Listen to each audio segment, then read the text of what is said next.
পশ্চিমবাংলায় এসআইআর প্রক্রিয়া শুরু হয়ে গেছে, অর্থাৎ স্পেশাল ইন্টেন্সিভ রিভিশন।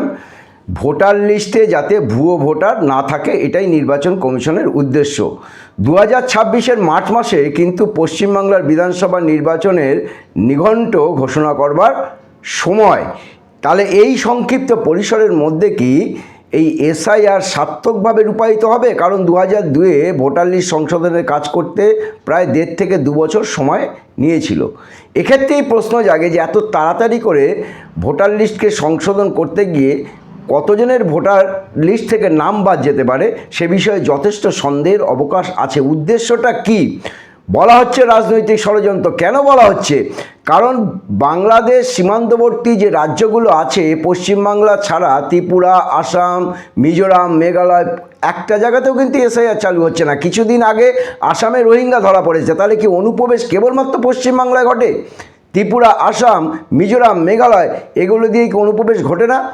রোহিঙ্গাদের অনুপ্রবেশ ঘটে মূলত আসাম, ত্রিপুরা, মেঘালয় এই সমস্ত রাজ্যগুলো থেকে। তাহলে সেই সমস্ত রাজ্যগুলোতে এসআইআর চালু করা হচ্ছে না, কারণ সেই সমস্ত রাজ্যে তাহলে ভুয়ো ভোটার নেই, কেবলমাত্র পশ্চিমবাংলায় ভুয়ো ভোটার আছে। 2026-এর নির্বাচনকে কেন্দ্র করে এটা কি একটা চক্রান্তের বাতাবরণ তৈরি করা হচ্ছে যে বিজেপি বিরোধী ভোট যারা দিচ্ছে, সুকৌশলে তাদের নামটাকে বাদ দেওয়ার চক্রান্ত তৈরি করা?